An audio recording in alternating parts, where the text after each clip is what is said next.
Olá, minha gente, tudo bem? Aqui é Alexandre Lalas e aqui nesse canal nós vamos falar muito de vinho, de gastronomia, então se liga nas nossas conversas, nos nossos papos. Vamos falar de enoturismo também, vamos falar de tudo o que faz a vida ser mais gostosa, tá bom?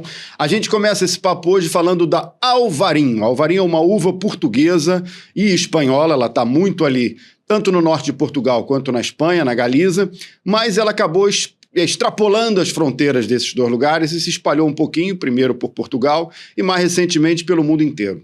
A gente encontra alvarinhos hoje de boa qualidade no Uruguai, no Brasil, na África do Sul, na Austrália, nos Estados Unidos. Recentemente, a própria região de Bordeaux passou a autorizar alvarinho entre as uvas permitidas, ou seja, ela ganhou o mundo, saiu ali do norte de Portugal e da Galiza e ganhou o mundo. Mas, na verdade, o quintal dela ainda é o norte de Portugal e a Galiza. E dentro do norte de Portugal, na região dos vinhos verdes, a gente tem um sítio em especial onde o alvarinho brilha ainda mais. É a sub-região de Monção e Melgaço.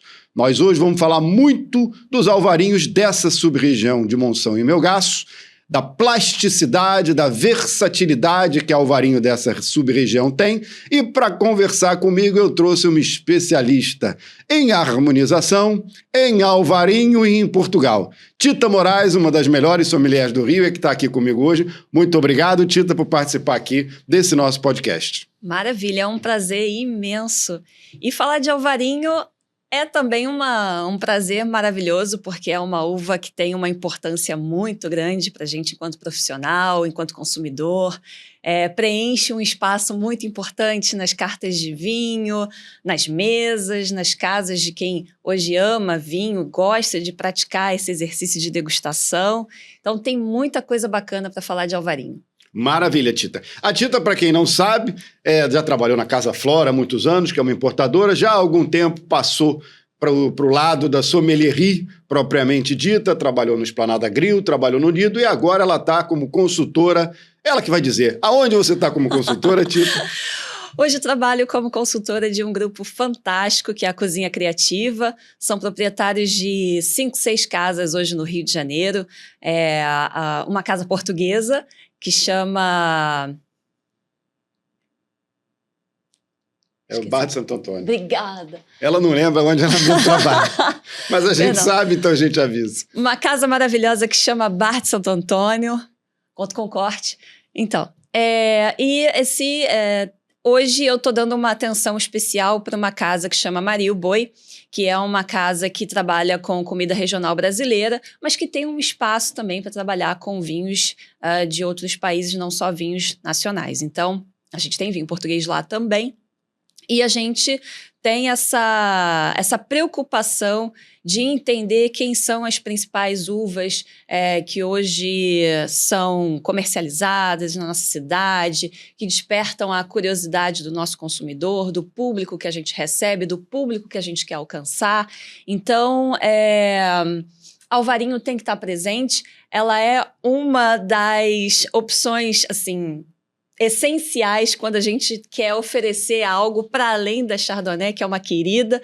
Então, tem que ter uma uva branca que faça um bom papel, que tenha essa função também de agradar o consumidor, de trazer frescor, de trazer uma acidez boa, que vai combinar com vários pratos que possam ser oferecidos no menu.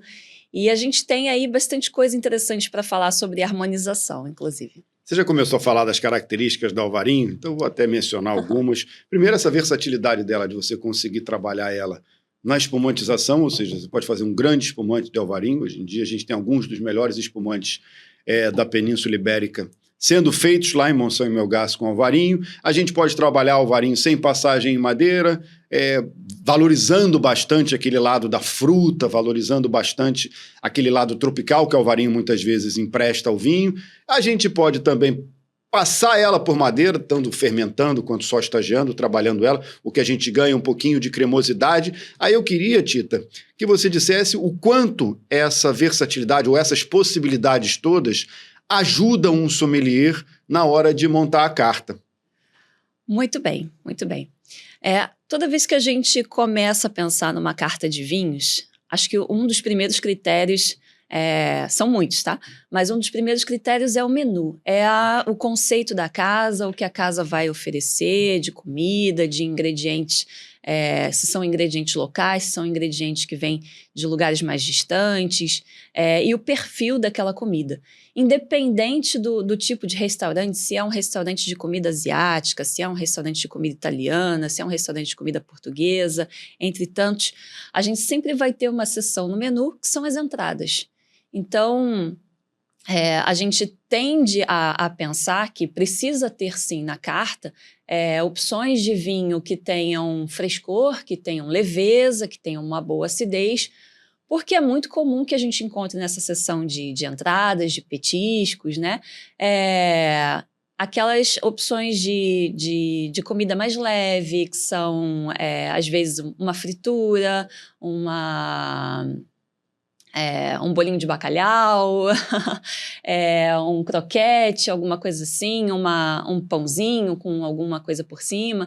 Então, isso vai variar muito do perfil de uma casa para outra, mas, em geral, as entradas elas têm aquele papel de fazer com que o cliente, uma vez que ele está à mesa, ele vai ter aquele tempo, aquela paciência até que o prato principal seja preparado e venha ali no tempo certo. Então, a entrada ela preenche esse vazio, mas sem preencher demais também o estômago daquele cliente. Então, para fazer uma boa combinação com isso, a gente precisa de opções de vinhos que tenham também essa leveza e que não vão sobrecarregar o paladar de quem está ali para uma experiência que vai ser de médio a longo prazo.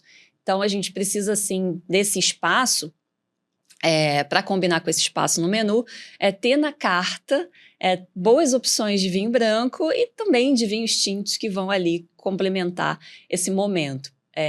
Não são todos os clientes que vão querer um vinho branco nesse momento, mas a cada ano que passa, a receptividade para a sugestão de um vinho branco aumenta. Trabalhando diretamente com o cliente, eu percebo o quanto isso é real e o quanto isso é crescente, né? Então, antes a gente falava, olha, tem um vinho branco assim assado, que ele é aromático, ou ele tem uma boa acidez, ou ele é isso ou aquilo, e o cliente tinha aquela rejeição inicial, chegava até a contrair o corpo, falando, não, eu quero tinto.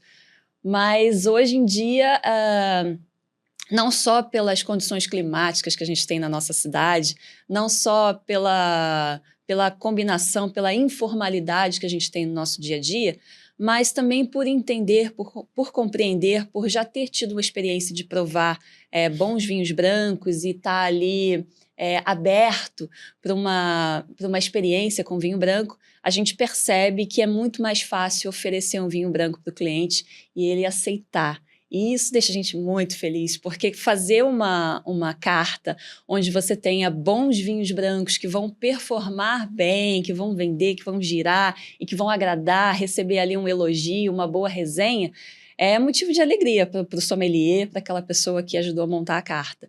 E a gente tem que ter um espaço onde a gente não vai sobrecarregar a carta com aqueles vinhos que ele já conhece e pode encontrar em tudo e qualquer lugar. Tem que ter um momento de descoberta, tem que ter um momento fora do óbvio.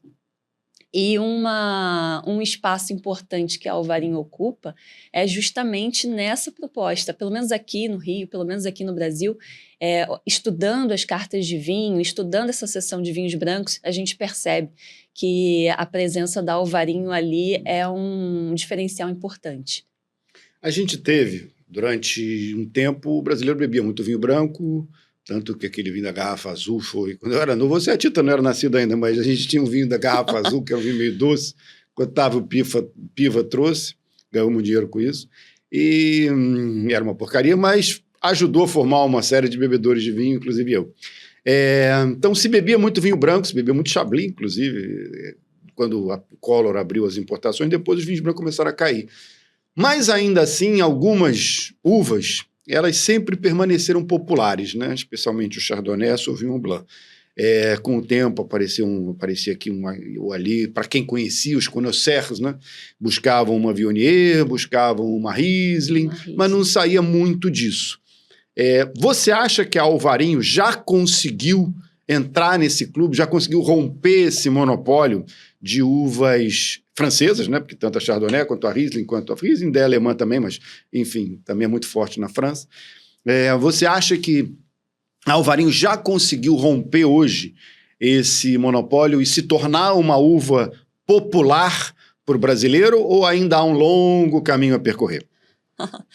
Boa pergunta. Na minha percepção, de uma forma geral, tanto quanto consumidora como profissional do vinho, eu percebo que a Alvarinho ela não é nenhuma recém-chegada ao nosso mercado. Ela já está aqui faz tempo. Pode ser que nas cartas de alguns restaurantes ela esteja aparecendo muito mais agora, mas no nosso mercado, principalmente no off-trade, em lojas especializadas, em alguns supermercados também, com uma curadoria muito boa, a gente sempre viu boas opções de Alvarinho. Às vezes, não só num vinho 100% Alvarinho, mas a Alvarinho aparecendo também em cortes interessantes, acompanhando ali Trajadura e outras uvas da mesma região. E isso faz com que o nosso cliente de restaurante, ele já chega com uma opinião sobre a uva, ele já chega entendendo que a Alvarinho vai transmitir para ele, até em linhas gerais, algumas características que são características dela, e isso facilita muito a aceitação, facilita muito o nosso trabalho, e ajuda a novos profissionais, não só os profissionais que estão no mercado há muito tempo, a sentir mais confiança de trabalhar com a Alvarinho, incluindo sempre uma opção de um bom vinho na carta, que ofereça uma experiência interessante com essa uva. O que mais eu posso dizer sobre ela? Tem muita coisa que a gente ainda pode conversar sobre a Alvarinho. Atendendo aqui a sua pergunta sem fugir muito do assunto, né? Ela tem um espaço importante na carta, que eu acredito que ela tenha conquistado sozinha. Mas é importante sempre a gente lembrar que Alvarinho não é tudo igual.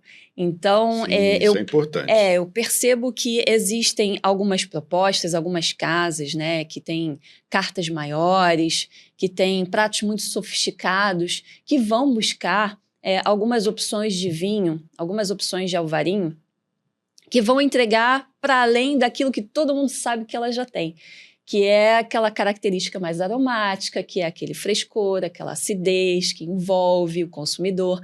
Então, vai buscar um Alvarinho com um investimento, um trabalho ali de maior complexidade. Então, um Alvarinho que talvez tenha passado por barrica, um Alvarinho que talvez já tenha ali um certo tempo já de safra, que já tem ali algum nívelzinho de evolução interessante permitido num branco, aceitável num vinho branco, e isso vai possibilitar a combinação com algumas harmonizações mais sofisticadas.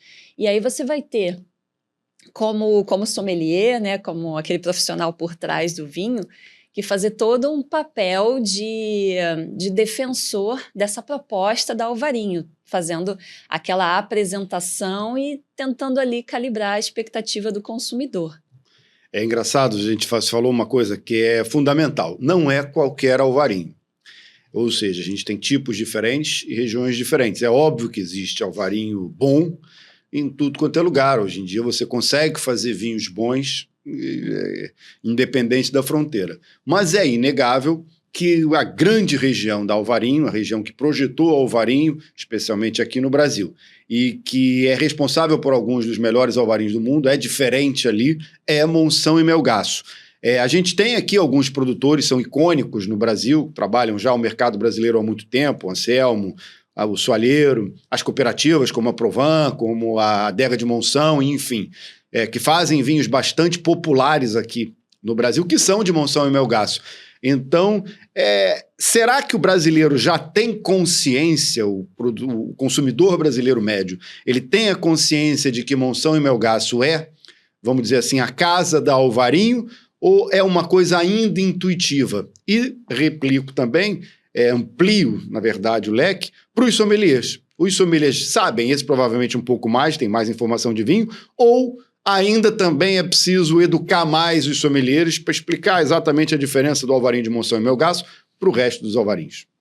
Olha, essa diferença é bem perceptível, não é uma diferença assim de uma sutileza que possa provocar ali uma confusão muito grande.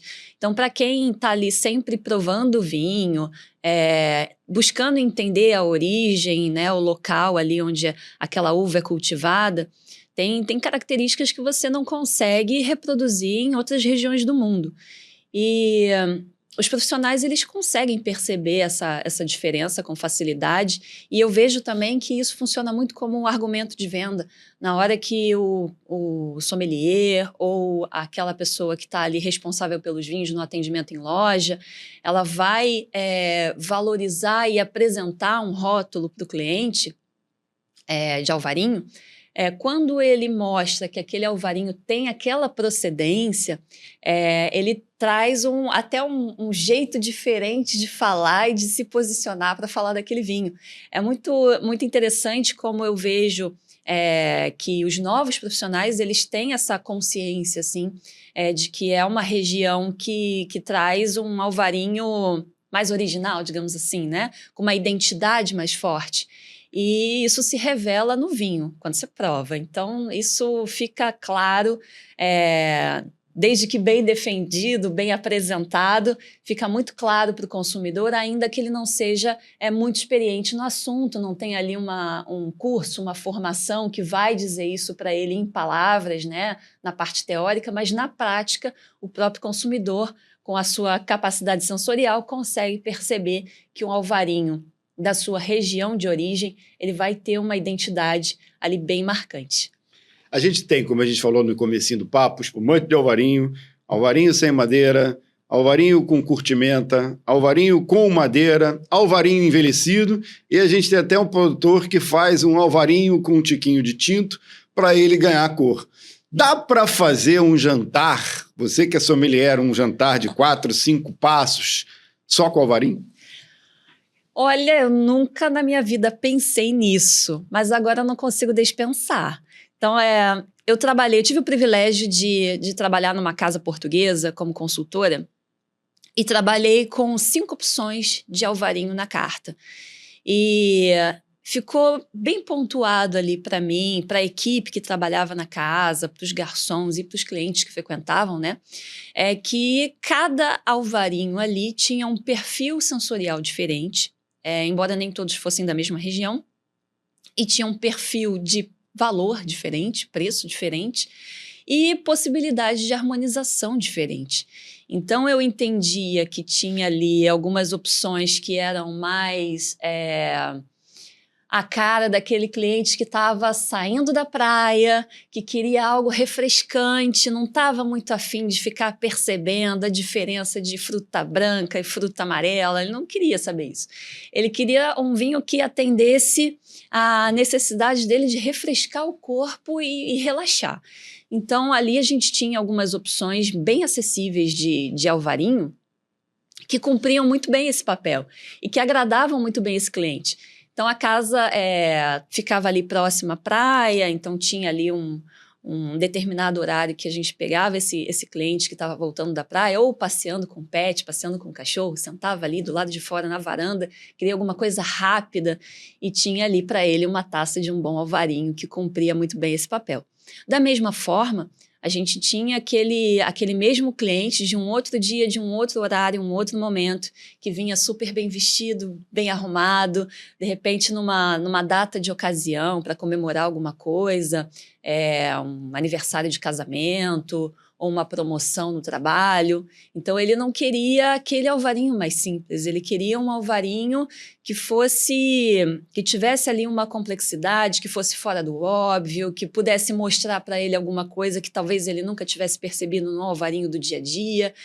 E aí a gente tinha também na carta um bom vinho, um bom rótulo que pudesse também cumprir esse papel, que a gente pudesse defender e falar, não, esse alvarinho ele é diferente porque A produção, a quantidade de garrafas produzidas é bem limitada, é bem pequena. Esse produtor, ele tem uma equipe que faz essa colheita toda artesanal, é um produtor que tem premiações, é um alvarinho que harmoniza bem com isso, enquanto aquele outro harmoniza bem com aquilo.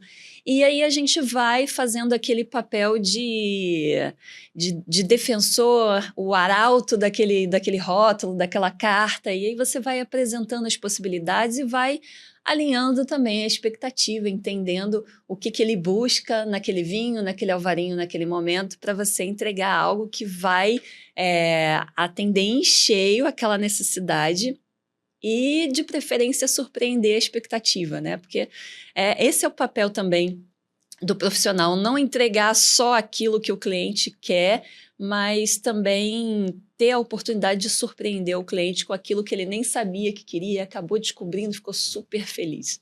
Falando em surpreender o cliente, a gente tem lá em Monção e Melgaço muitos exemplos de alvarinhos com muitos anos até em garrafa, não poucos, mas alvarinhos com décadas, às vezes, em garrafa. Eu sei que isso é difícil de chegar na restauração no Brasil, no Rio de Janeiro, é difícil, inclusive, em Portugal.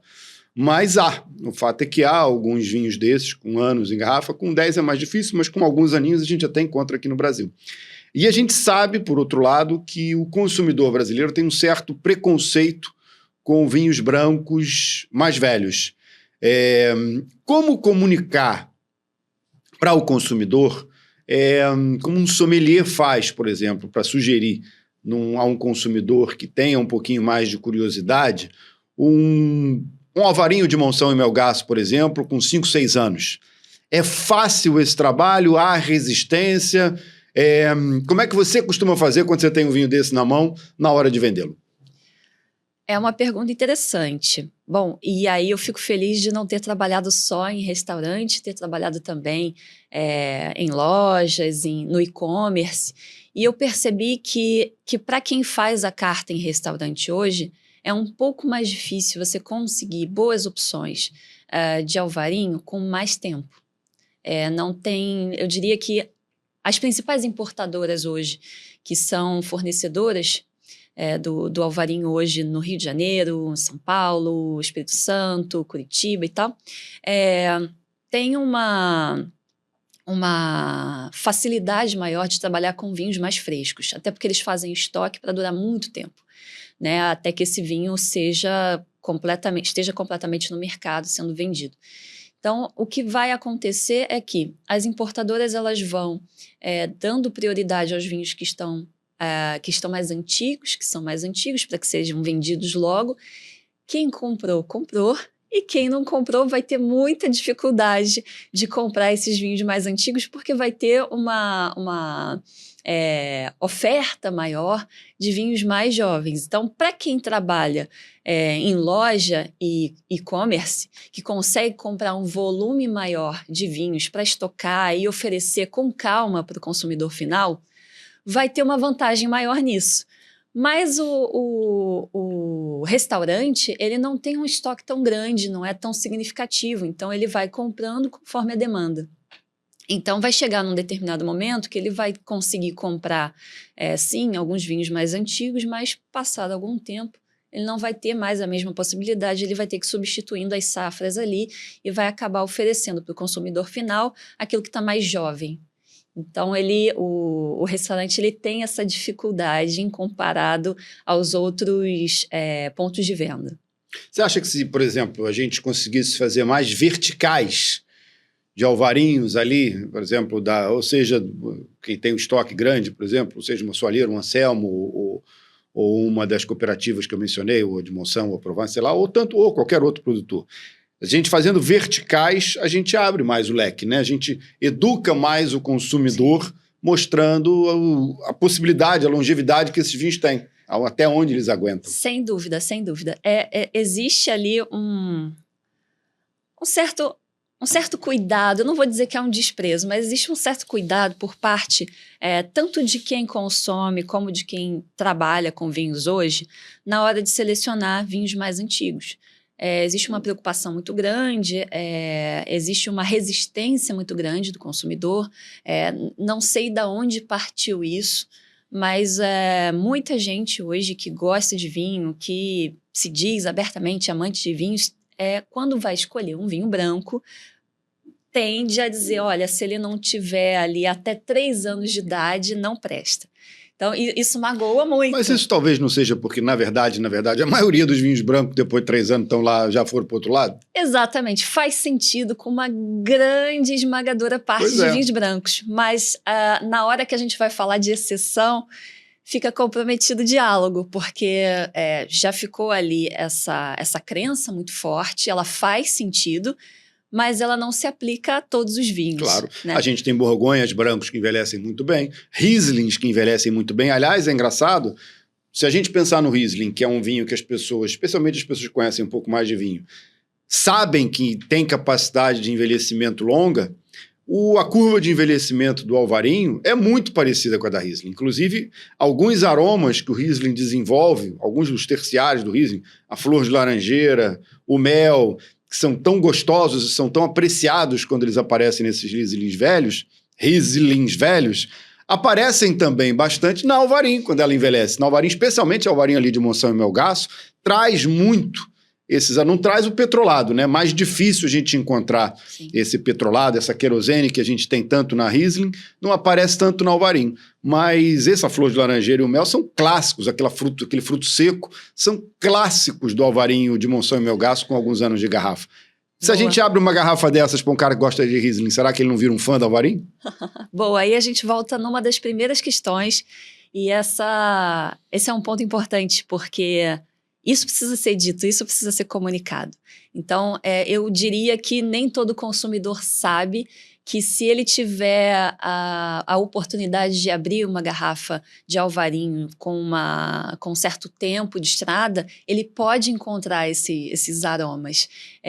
Já está assim, muito, muito claro para ele que ele vai encontrar frescor, fruta, uma série de, talvez um pouco de citricidade, que é uma coisa que agrada muito, mas ele não sabe que ele vai encontrar esses aromas, vai encontrar esse mel, vai encontrar alguma fruta cristalizada, vai encontrar talvez uma flor de laranjeira.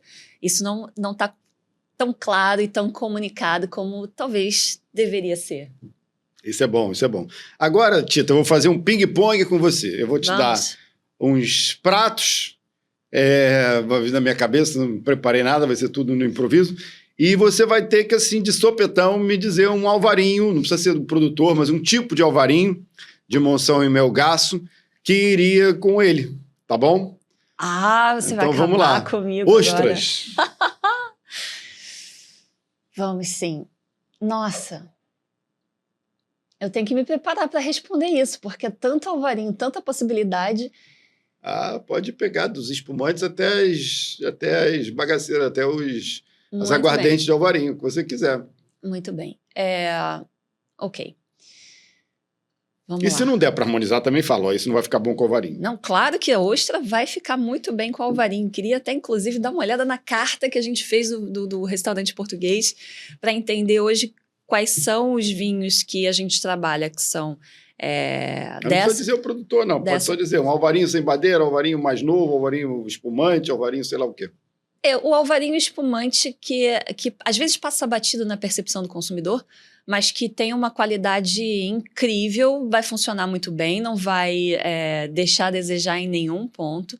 Mas a gente tem também alguns Alvarinhos com um perfil eu não posso dizer essa palavra limpeza, mas com um perfil de clareza que não está ali com aromas demais, ele está mais direcionado naquilo que é a tipicidade da uva e não tão perdido naquela nuvem sensorial de muitos aromas.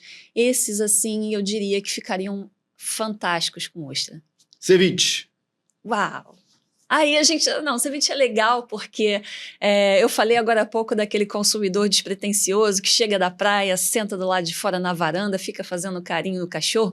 Esse consumidor, ele fica muito feliz com aquele Alvarinho mais popular, né? E que vai funcionar muito bem com ceviche, porque aí você agrega todo aquele perfil, aquela leveza, aquela acidez, com o ceviche, que também é tão rico, tem tantos sabores, tem acidez predominante também. Acho que funciona muito bem. Uma moqueca baiana carregada no dendê, no leite de coco e no coentro. Essa daí... De peixe, de cherne. Essa daí, a gente não pode pegar um alvarinho muito discreto, não. A gente precisa de algum alvarinho que tenha um corpo, uma intensidade, uma cremosidade, digamos assim. Então você vai pôr alvarinho na madeira. Pode ser, por que não? Mas ele não pode perder a acidez por conta disso. Então, de repente, um alvarinho que não é fermentado em madeira, só estagia? Ou parte dele passa, né? Uma parte pequena, um percentual pequeno, para que ele tenha ali uma untuosidade maior, mas sem perder a acidez e a parte aromática também, que é importante, senão, diante de uma moqueca com aquela intensidade toda, o vinho vai passar totalmente despercebido. Uma lagosta na manteiga, carregada na manteiga, aquela que vem brilhando, assim, ou uma cavaquinha também da mesma forma. Muito bem. Aí a gente tem... eu diria que um corte de alvarinho com uma outra uva também ficaria interessante nesse caso. Um alvarinho trajadura, uma coisa assim? Sim, porque a gente tem, para além do que a alvarinho consegue entregar, outras características que outras uvas podem ali aportar ao vinho e que vão fazer uma combinação interessante. Um franguinho, por exemplo, um franguinho grelhado, levinho, ele funciona com o branquinho? Dá para encarar com o branquinho? Perfeitamente. Um alvarinhozinho do lado de Monsanto Meu Gás? Com salada e sem salada, vai ficar maravilhoso. Olha só. E uma barriguinha de porco?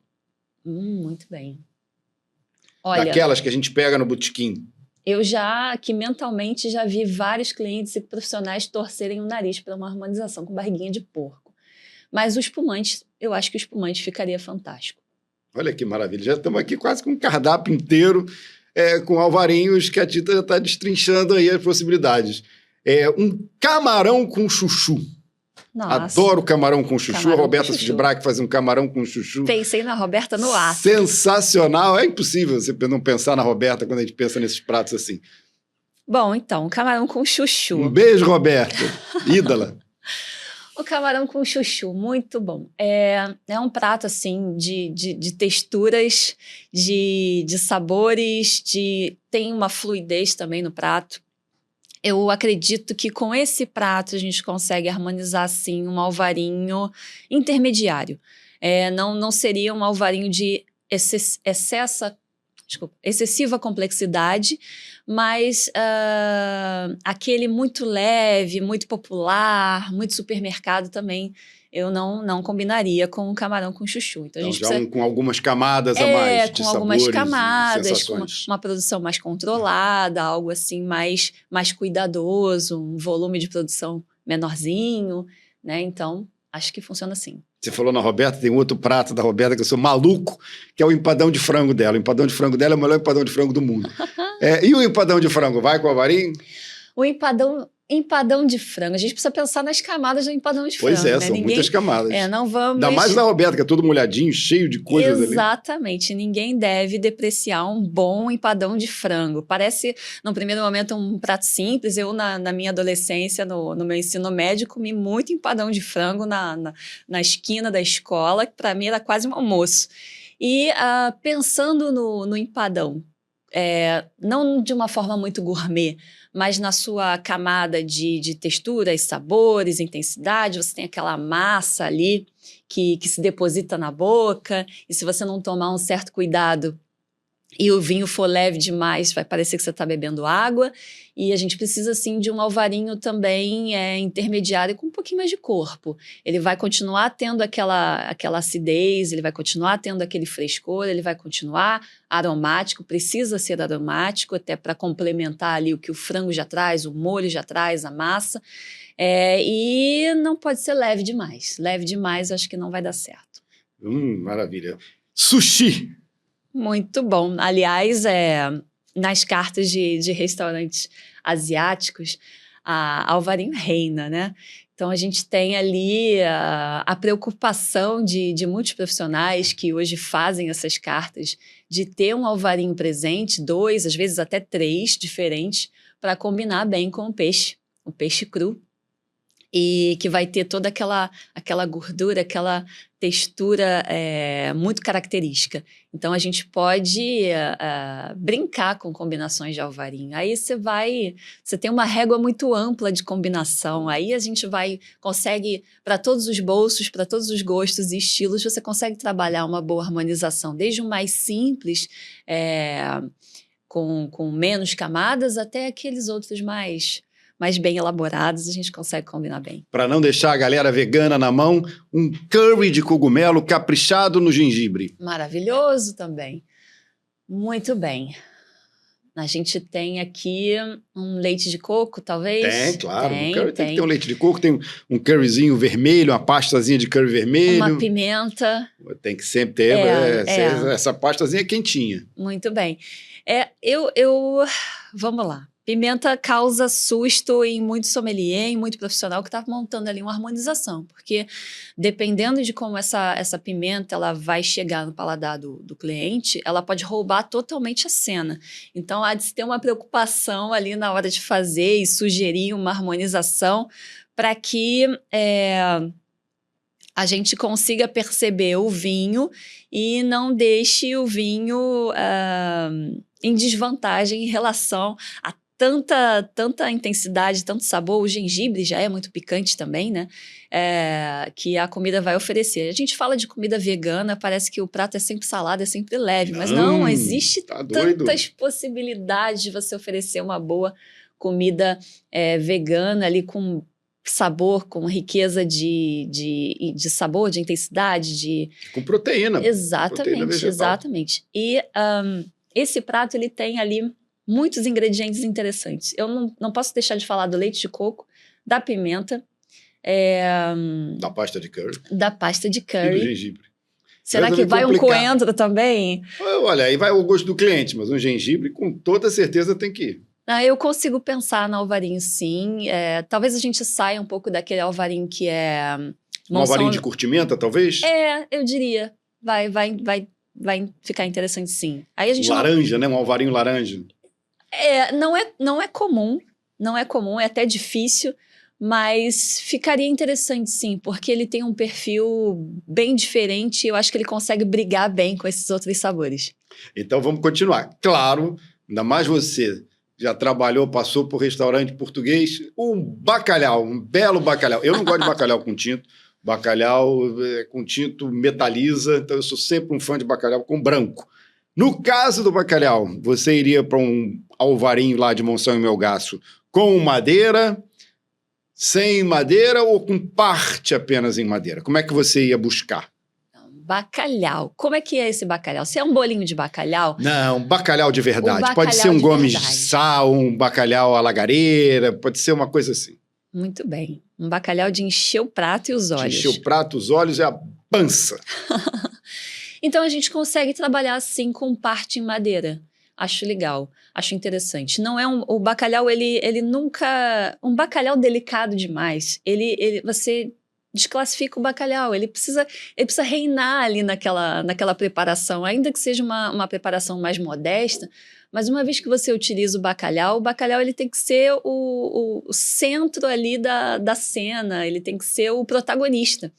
Então, por mais que às vezes ele vai com uma azeitona, ele vai com um creme de leite, ele vai com cebola, com vários outros acompanhamentos, mas você tem que perceber bem o sabor do bacalhau, ele não pode passar ali neutro demais. Então, a gente precisa de um vinho para esses pratos mais clássicos do bacalhau, né, que são, até na visão de muita gente, pratos mais rústicos. A gente precisa de um alvarinho com intensidade também. Aí aquele leve demais, ele vai funcionar, não vai ser uma harmonização ruim, mas se a gente quer uma harmonização perfeita, se a gente quer uma harmonização mais certeira, audaciosa, aí a gente tem que também buscar um equilíbrio bom aí. Maravilha. Vamos agora para o prato italiano, que eu quero ver se Itália e Portugal e Monção e Melgaço conseguem casar. Um espaguete Alfredo. Um espaguete Alfredo. Com creme de leite, manteiga. Uau. Pode jogar a noz moscada ali, que os italianos não me ouçam, claro. Mas em casa eu gosto de jogar noz moscada. Mas enfim, um espaguete Alfredo. Muito bem, um espaguete Alfredo. Olha, eu acho que 99% dos casos eu vejo o consumidor correndo para Chardonnay. Mas vamos fugir do Chardonnay, vamos pro Alvarinho. Vamos colocar nosso Alvarinho aqui na jogada, porque dá certo. Vamos lá. Leite, gordura, manteiga e massa. A noz moscada é opcional. Mas a gente tem aqui... a gente pode buscar um bom alvarinho com uma acidez bem marcante. Ele não precisa ser tão aromático, ele não precisa levar muito longe no aroma. Para não brigar. Né? Ele pode ter alguma delicadeza, sim. Mas ele tem que suportar esse molho, ele tem que ter uma gordura também. Eu diria que tem que ser um alvarinho jovem. Com madeira? Sem madeira. Sem madeira? Sem madeira. Eu acho que eu ia de madeira, mas enfim, a gente tem que fazer um negócio desse e a gente prova. Vamos. E para finalizar, uma pizza margarita. Olha... Isso aí. Daí as possibilidades são tantas. A margarita é uma pizza assim que não quer guerra com ninguém. Não quer, assim, né? Não quer. Ela agrada muita gente ao mesmo tempo, não desagrada quase ninguém. E a combinação dela com vinho também não vai desagradar muitos tipos de alvarinho, não. Eu agora vou contar uma experiência assim, mais particular, né? Eu morei numa parte da cidade... Não vou dar todos os detalhes de onde, mas que é conhecida no Rio de Janeiro por ser um dos lugares mais quentes da cidade. E enquanto eu morei lá, a minha uva do coração era alvarinho. Então, se eu precisasse receber pessoas, dá-lhe alvarinho. Se eu precisasse me livrar de uma tarde quente, ensolarada, depois de um dia de trabalho, dá-lhe alvarinho. Se eu quisesse comer alguma coisa leve, uma comida, um lanche da tarde, dá-lhe alvarinho. E uma pizza à noite, porque estando num lugar muito quente da cidade, a gente não vai fazer o sobuco todo dia, né? Não vai fazer. Não vai. Aliás, o sobuco vai com alvarinho ou o sobuco pede um Aí tinto? já é muito arriscado, né? Aí já fica... Mas, olha, tem um produtor lá em Monsenhor Melgaço que faz um tinto com alvarinho, né? Ele bota lá um tiquinho de uva tinta, se não me engano, não me lembro se é alvarilhão ou vinhão que ele põe, mas ele põe lá um pouquinho de uva tinta e acaba fazendo um alvarinho tinto. Então, de repente, com esse vai. Vale experimentar. Vale experimentar. E na época eu trabalhava com a Casa Flora e a gente trabalhava muito bem com a alvarinho da Provan e funcionava perfeitamente. Com pizza, com quase todo tipo de lanche, assim, que a gente pensa que não é um lanche muito pretensioso, não é aquela coisa altamente gourmetizada, mas que funciona. Que maravilha! Ou seja, você vê, a gente abriu um leque aqui, que foi do sushi, passando pelo ceviche, até o bacalhau e até pratos assim, que em geral, muitas vezes as pessoas iriam com tinto e a Tita conseguiu botar tudo com um alvarinho aí, dos mais diferentes tipos e estilos. É isso, dona Tita, muito obrigado pela sua presença. Prazer. Para quem não sabe, a Tita vai muito já para a sub-região de Alvarinho, é uma das palestrantes dos encontros de Alvarinho, das masterclasses de Alvarinho, nós vamos ter aqui no Rio de Janeiro. Enfim, estivemos com a pessoa certa para essa conversa. Tita, sua despedida aí para a galera. Maravilha. É interessante a gente falar de alvarinho nesse contexto, acho incrível, é uma uva que reina no nosso mercado, que tem uma força muito grande quando vai falar de vinho verde, quando vai falar de vinho português. Então, se você pedir hoje um consumidor, ainda que ele não seja muito engajado de tudo que se passa no mundo do vinho, para citar uma uva branca portuguesa, qual uva você acha que ele vai falar? É alvarinho. Então, ela tem um espaço garantido no nosso mercado aqui no Brasil e tem um espaço garantido também no coração do consumidor brasileiro. E é muito interessante falar dessa uva, é um prazer imenso. Fiquei feliz pelo convite, que venham outros convites, que passem por aqui grandes e grandes profissionais que possam falar mais e mais sobre o contexto do vinho aqui na nossa cidade, aqui no nosso país. Obrigada. É isso, minha gente, muito obrigado. Se liguem nas nossas redes, tem sempre novidade pintando, tem sempre dicas muito interessantes pintando E, bom, vejo vocês na próxima. Um abraço!